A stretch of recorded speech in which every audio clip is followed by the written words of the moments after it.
Alors, vous parlez des politiques migratoires. Les politiques migratoires que nous adoptons particulièrement à l'égard des politiques de travail temporaire des migrants ou les politiques à l'égard des migrants clandestins, des migrants en situation irrégulière, sont des politiques qui ont pour but, ou en tout cas pour effet, pour ne pas faire de procès d'intention,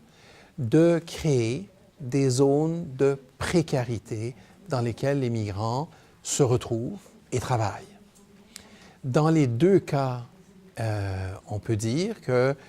les politiques mettent en place des mécanismes qui créent la précarité. Créer la précarité, pourquoi? Parce que des migrants en situation précaire n'osent pas se plaindre, n'osent pas se mobiliser, n'osent pas protester publiquement contre des violations de leurs droits. Et ça, c'est très important de manière à conserver la compétitivité de coûts du travail faible que certaines industries, comme l'agriculture, comme la construction, comme l'hospitalité, comme les soins,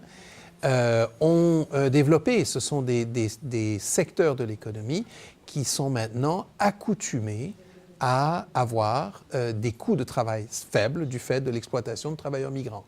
qui rend leur exploitation compétitive. Il va falloir qu'à un moment donné, on réfléchisse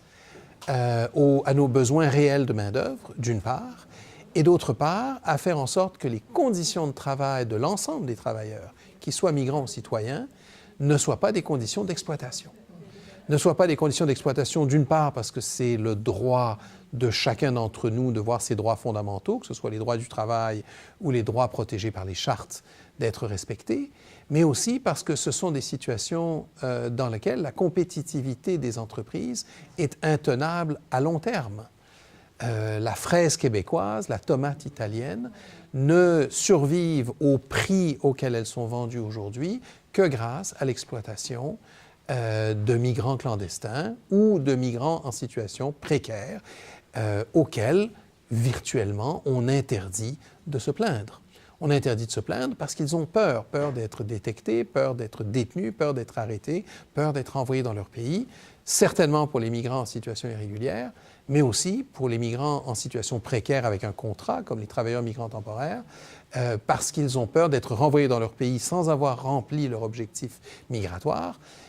Objectif migratoire pour lequel ils ont souvent emprunté, ils ont souvent hypothéqué leur maison, vendu des terres, ils ont fait des dettes qu'ils doivent rembourser et ça prend souvent plusieurs années pour les rembourser. Et donc pour ça, il faut que le projet migratoire réussisse. Or, à partir du moment où on les place dans des conditions précaires, on les place dans une situation dans laquelle ils ne peuvent pas protester, dans une situation dans laquelle ils sont obligés d'accepter toutes les conditions de travail qu'on leur propose. Dans certains pays, comme les pays du Golfe, c'est institutionnalisé, c'est le système de la kafala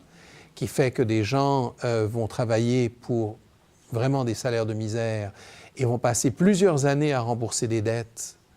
pour des frais de recrutement qui sont interdits en droit international comme en droit national, mais qui sont pratiques courantes, avant de pouvoir envoyer de l'argent à leur famille, sans pouvoir jamais se plaindre de l'ensemble des violations de leurs droits, qui peuvent être, pour les travailleuses domestiques, du harcèlement sexuel ou simplement du harcèlement psychologique, voire d'être battus sur le lieu de travail qui est la maison dans laquelle ils travaillent, mais pour des travailleurs de la construction, de travailler 12 heures d'affilée, de ne pas avoir de pause, d'avoir de la nourriture insuffisante, d'avoir des logements complètement exécrables, etc. Donc, sur l'ensemble de ces droits du travail comme droits fondamentaux, quand on crée des conditions de travail précaires qui ont pour but d'imposer le silence à des migrants, eh bien, nous créons des conditions d'exploitation dont nous sommes responsables et sur lesquelles nous faisons le silence parce que c'est confortable pour tout le monde.